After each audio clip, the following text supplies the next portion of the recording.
रात का अंधेरा धीरे धीरे गहरा होता जा रहा था। श्यामनगर गांव में एक रहस्यमय सन्नाटा पसरा हुआ था। गांव के लोग अपनी अपनी झोपड़ियों में दुबके हुए थे। चारों ओर की खामोशी को केवल झिंगुरों की आवाज तोड़ रही थी। इसी गांव में एक छोटा सा घर था जिसमें 40 वर्षीय विनोद और उसकी पत्नी संध्या रहते थे। विनोद एक साधारण किसान था, लेकिन उसकी जिंदगी में एक गहरा रहस्य छुपा था। 10 साल पहले उसकी बेटी रानी गायब हो गई थी। किसी ने उसे आखिरी बार गांव के पास वाले जंगल में देखा था। उसके बाद से वह कभी नहीं मिली। विनोद और संध्या ने अपनी बेटी को खोजने की बहुत कोशिश की, लेकिन सब बेकार रहा। इस घटना के बाद से विनोद में एक अजीब बदलाव आ गया था। वह हमेशा चुप चुप रहने लगा। उसकी आंखों में एक अजीब सा दर्द और बदले की आग थी। हर रात वह अपने घर की छत पर बैठकर जंगल की ओर देखता और किसी अनजान से बदला लेने की सोचता। एक दिन गांव में एक अजनबी आया। उसका नाम राघव था। राघव एक प्राइवेट डिटेक्टिव था और उसे विनोद की बेटी के गायब होने की घटना के बारे में पता चला था। उसने सोचा कि शायद वह इस केस को सुलझा सके और विनोद की मदद कर सके। राघव ने विनोद से मिलने का फैसला किया। राघव ने विनोद के दरवाजे पर दस्तक दी। विनोद ने दरवाजा खोला और राघव को देखकर हैरान रह गया।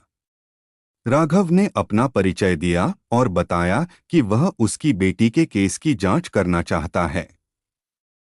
विनोद ने कुछ सोचने के बाद राघव को अंदर बुलाया। राघव ने विनोद से रानी के गायब होने के बारे में सारी जानकारी ली। उसने गांव के बाकी लोगों से भी पूछताछ की और जंगल में जाकर जांच की। कई दिनों की मेहनत के बाद राघव को कुछ सुराग मिले। उसे पता चला कि रानी के गायब होने के समय गांव में कुछ बाहरी लोग आए थे। राघव ने अपनी जांच को और गहरा किया और उन बाहरी लोगों के बारे में पता लगाने की कोशिश की। उसे पता चला कि वे लोग एक गिरोह के सदस्य थे जो बच्चों का अपहरण करके उन्हें बेच देते थे। राघव को यह जानकर बहुत दुख हुआ और उसने ठान लिया कि वह इस गिरोह को पकड़कर रहेगा। राघव ने विनोद को सारी बात बताई और उससे कहा कि उसे इस गिरोह के बारे में और जानकारी चाहिए। विनोद ने राघव की मदद करने का फैसला किया। उन्होंने मिलकर गांव के आसपास के इलाकों में जाकर लोगों से पूछताछ की। कई दिनों की मेहनत के बाद उन्हें पता चला कि वह गिरोह पास के एक गांव में छुपा हुआ है। राघव और विनोद ने पुलिस को सूचना दी और उनके साथ मिलकर उस गिरोह पर धावा बोला। गिरोह के सदस्यों ने पहले तो मुकाबला किया, लेकिन पुलिस की संख्या ज्यादा होने के कारण उन्हें हार माननी पड़ी। गिरोह के सरगना ने कबूल किया कि उन्होंने रानी का अपहरण किया था, लेकिन वह उसे बेच चुके थे। यह सुनकर विनोद का दिल टूट गया, लेकिन राघव ने उसे हिम्मत बंधाई। उन्होंने उस गिरोह के सरगना से और पूछताछ की और रानी को बेचने वाले आदमी का पता लगाया। वह आदमी शहर में रहता था और उसने रानी को एक बड़े व्यापारी को बेच दिया था। राघव और विनोद ने शहर की ओर रुख किया। वहां पहुंचकर उन्होंने उस व्यापारी के घर का पता लगाया। व्यापारी बहुत ही प्रभावशाली व्यक्ति था, लेकिन राघव ने हार नहीं मानी। उसने व्यापारी के खिलाफ सबूत जुटाए और पुलिस को सूचित किया। पुलिस ने व्यापारी के घर पर छापा मारा और वहां से कई बच्चों को मुक्त कराया। उनमें से एक बच्ची रानी भी थी।